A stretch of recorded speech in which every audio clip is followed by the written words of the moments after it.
4 മണിക്ക് ചായക്കൊപ്പം നല്ല മൊരിഞ്ഞ ഒരു സ്നാക്ക് ആയാലോ? ഇന്ന് അത്തരത്തിലുള്ള ഒരു റെസിപ്പിയുമായിട്ടാണ് ഞാൻ എത്തിയിരിക്കുന്നത്. നല്ല ക്രിസ്പി ആയിട്ടുള്ള ഒനിയൻ റിങ്സ് ആണ് നമ്മൾ ഇന്ന് തയ്യാറാക്കുന്നത്. അതിനുവേണ്ടി നമുക്ക് സവോള റിങ്സ് ആക്കി കട്ട് ചെയ്തെടുക്കണം. ഞാനിപ്പോൾ 3 സവോളയാണ് എടുത്തിട്ടുള്ളത്. വലിയ സവോള തന്നെ എടുക്കുക. സവോള നമ്മൾ റിങ്സ് ആക്കി കട്ട് ചെയ്തെടുക്കുമ്പോൾ ചിലപ്പോൾ നമുക്ക് അതിൻ്റെ നടുഭാഗം ഈ ഒരു റെസിപ്പിയിലേക്ക് ആവശ്യമായിട്ട് വരില്ല. വിഷമിക്കേണ്ട, അത് നമ്മൾ ഫ്രിഡ്ജിൽ വെച്ച് കഴിഞ്ഞാൽ മറ്റുള്ള കറികൾക്കായിട്ട് നമുക്കത് എടുക്കാവുന്നതാണ്. ഇനി നമുക്ക് ആവശ്യമായിട്ടുള്ളത് 6 ടേബിൾ സ്പൂൺ കോൺഫ്ലോർ ആണ്. അതിലേക്ക് നമ്മൾ ഒരു 4 ടേബിൾ സ്പൂൺ മൈദാമാവും കൂടി ഒന്ന് ചേർത്ത് കൊടുത്തിട്ടുണ്ട്. എന്നിട്ട് നമ്മൾ ഇതിലേക്ക് ഗാർലിക് പേസ്റ്റ് ആണ് ചേർത്ത് കൊടുക്കുന്നത്. ഗാർലിക് പേസ്റ്റ് അല്ലെന്നുണ്ടെങ്കിൽ ഗാർലിക് പൗഡർ ചേർത്ത് കൊടുത്താലും മതി.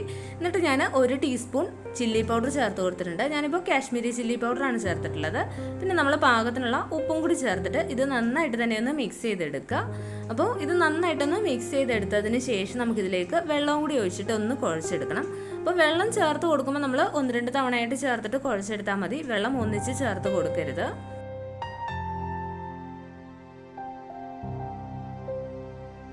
ഇപ്പം നമ്മൾ ഈ മാവ് ഒന്ന് കുഴച്ചെടുത്തിട്ടുണ്ട്. മാവ് അധികം തിക്കുമല്ല അധികം ലൂസും അല്ലാത്ത കൺസിസ്റ്റൻസിയിലാവണം ഉണ്ടാവേണ്ടത്.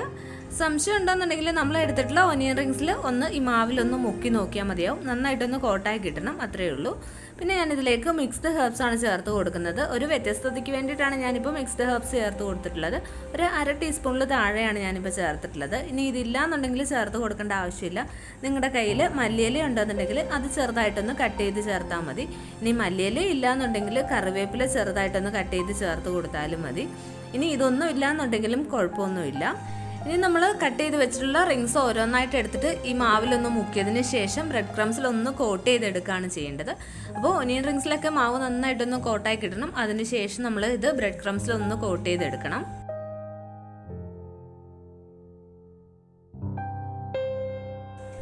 ഇപ്പോൾ ഞാൻ ഒനിയൻ റിങ് മാവിൽ മുക്കിയതിന് ശേഷം ബ്രെഡ് ക്രംസിലൊന്ന് കോട്ട് ചെയ്തെടുത്തിട്ടുണ്ട്. അപ്പോൾ ഇതുപോലെ തന്നെ നമുക്ക് ബാക്കിയുള്ളതൊന്ന് ചെയ്തെടുക്കണം. നമ്മൾ എടുത്ത് വെച്ചിട്ടുള്ള കുറച്ച് ഒനിയൻ റിങ്സ് ഈ മാവിലൊന്ന് മുക്കുക. എന്നിട്ട് ഓരോന്നായിട്ട് അതിൽ നിന്നും എടുത്തിട്ട് ബ്രെഡ് ക്രംസ് നന്നായിട്ടൊന്ന് കോട്ട് ചെയ്തെടുക്കുകയാണ് ചെയ്യേണ്ടത്. അപ്പോൾ മാവ് ഒരുപാട് അങ്ങ് ഒഴുകി പോകുന്ന പോലെ ആവരുത്, നന്നായിട്ട് ഇതിൽ പിടിച്ചിരിക്കണം. എന്നിട്ട് നമ്മൾ ബ്രെഡ് ക്രംസിലൊന്ന് കോട്ട് ചെയ്തെടുത്താൽ മതി. അപ്പം നമ്മൾ കുറച്ച് ഇതുപോലെ മാവിൽ മുക്കിയതിന് ശേഷം ബ്രെഡ് ക്രംസ് ഒന്ന് കോട്ട് ചെയ്തെടുത്തിട്ടുണ്ട്. അതിന് ശേഷം ചൂടായി നിൽക്കുന്ന എണ്ണയിലേക്ക് ഇട്ടിട്ട് ഇതൊന്ന് ഫ്രൈ ചെയ്തെടുക്കുകയാണ് ചെയ്യേണ്ടത്. എണ്ണ നന്നായിട്ടൊന്ന് ചൂടായി വന്നു കഴിയുമ്പോഴേക്കും നമ്മൾ ഇതിട്ട് കൊടുക്കുമ്പോൾ സ്റ്റൗ ഒരു മീഡിയം ഫ്ലെയിമിൽ വെച്ചിട്ട് ഫ്രൈ ചെയ്തെടുത്താൽ മതിയാവും. അപ്പോൾ അതാ ഒരു സൈഡ് ഒന്ന് ഫ്രൈ ആയി വന്നു കഴിയുമ്പോഴേക്കും നമുക്കിതൊന്ന് തിരിച്ചിട്ട് കൊടുക്കാം. പെട്ടെന്ന് തന്നെ റെഡിയായി കിട്ടും, ഒരുപാട് ടൈമൊന്നും വേണ്ടി വരില്ല. ഈ ഒനിയൻ റിങ്സ് നമ്മൾ എണ്ണയിലേക്ക് ഇടുമ്പോഴേക്കും നിറയെ ബബിൾസ് ഒക്കെ വരും. ആ ബബിൾസ് ഒക്കെ ഒന്ന് കുറഞ്ഞു തുടങ്ങുമ്പോഴാണ് നമ്മൾ ഇതൊന്ന് തിരിച്ചിട്ട് കൊടുക്കേണ്ടത്. അങ്ങനെ നമ്മൾ 2 സൈഡും തിരിച്ചിട്ടിട്ട് ഇതൊന്ന് ഫ്രൈ ചെയ്തെടുക്കുകയാണ് ചെയ്യേണ്ടത്. ഒരുപാട് അങ്ങ് മൂത്ത് കളർ മാറി പോകുന്നത് വരെ ആവരുത്. കാരണം ഇത് നമ്മൾ എണ്ണയിൽ നിന്ന് കോരി മാറ്റി കഴിഞ്ഞാലും കുറച്ചും കൂടി ഒന്ന് മൊരിഞ്ഞ് കളർ മാറും. അതുകൊണ്ട് തന്നെ നമ്മളിത് പെട്ടെന്ന് എണ്ണയിൽ നിന്ന് കോരി മാറ്റണം.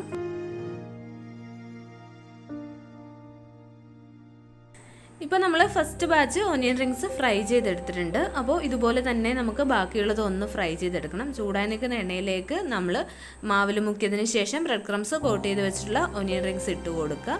എന്നിട്ട് നമ്മൾ സ്റ്റൗ ഒരു മീഡിയം ഫ്ലെയിമിലേക്ക് ആക്കുക. ഫ്ലെയിം ഒരുപാട് അങ്ങ് കൂട്ടി വയ്ക്കരുത്. ഒരു സൈഡ് ഒന്ന് ഫ്രൈ ആയി വന്നു കഴിയുമ്പോഴേക്കും ഇതൊന്ന് തിരിച്ചിട്ട് കൊടുക്കുക. അങ്ങനെ 2 സൈഡും ഫ്രൈ ചെയ്തെടുക്കുക.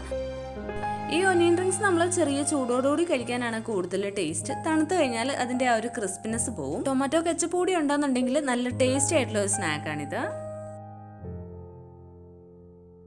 അപ്പോൾ ഇതാ നമ്മുടെ നല്ല ക്രിസ്പി ആയിട്ടുള്ള ഒനിയൻ റിങ്സ് റെഡിയായി വന്നിട്ടുണ്ട്. എല്ലാവരും തന്നെ ഒന്ന് ട്രൈ ചെയ്ത് നോക്കുക. ഈവനിങ് നമുക്ക് എളുപ്പത്തിൽ ഉണ്ടാക്കാൻ പറ്റിയതാണ്. ഇന്നത്തെ നമ്മുടെ ഈ വീഡിയോ ഇഷ്ടമായി എന്നുണ്ടെങ്കിൽ ഫ്രണ്ട്സിനൊക്കെ ഒന്ന് ഷെയർ ചെയ്ത് കൊടുക്കുക. പിന്നെ ഇതൊന്ന് ട്രൈ ചെയ്ത് നോക്കിയിട്ട് ഫീഡ്ബാക്ക് ഒക്കെ കമൻറ്റ് ബോക്സിൽ എഴുതുക. പിന്നെ നമ്മുടെ ചാനൽ ഇതുവരെ സബ്സ്ക്രൈബ് ചെയ്തിട്ടില്ല എന്നുണ്ടെങ്കിൽ ചാനൽ ഒന്ന് സബ്സ്ക്രൈബ് ചെയ്യാൻ മറക്കണ്ട. അപ്പോൾ വീണ്ടും നമുക്ക് ഇതുപോലെയുള്ള മറ്റൊരു നല്ല വീഡിയോയുമായിട്ട് കാണാം. താങ്ക്